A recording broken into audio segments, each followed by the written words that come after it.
Граѓаните и ова неизвестно лето едва и чекаат да заминат на одмор во омилените туристички дестинации. Велат туристичките работници кои напоменуваат дека не може да се патува секаде. Единствени дестинации каде сега може да се оди се Албанија и Турција, зашто има интерес, а посебно за Кушадаси каде се патува со авион, зашто барем за сега само за овие земји нема карантин. Од туристичките агенции велат дека иако имало интерес за патување, се уште работат со огромни загуби. Има едно символично раздвижување, иако сме лимитирани во понудата и во дестинациите кои што може да ги понудиме за летен одмор.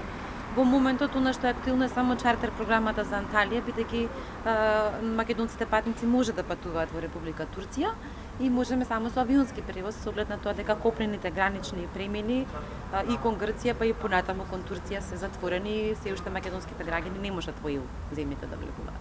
Од агенциите велат дека побарувачката за летување во домашните капацитети била зголемена, а најмногу се барале хотелите и апартманите во Охрид. Има интерес за посета на домашните центри, иако се уште тој е, да речеме, символичен.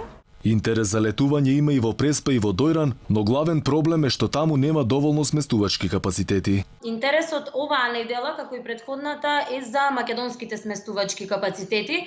Значи, сместувањата кои што ги нуди нашата земја. Преспа, Дојран, за разлика од Охрид, нели, помалку развиени туристички места кај нас, со оглед на тоа дека годините наназад повеќе патувавме во странство отколку дома.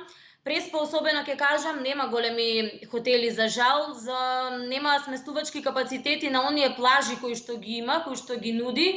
Инаку поради кризата, туристичките агенции веќе 5-ти месец работат без приход, поради што повторно поднеле барање до надлежните за добивање помош, а она што е загрижувачки е дека само во мај годинава земјава ја посетиле 838 туристи, што е за скоро 100% помалку во однос на истиот период лани. Според државната статистика резервирани биле 4946 ноќевања, што е за 97,6% помалку од лани.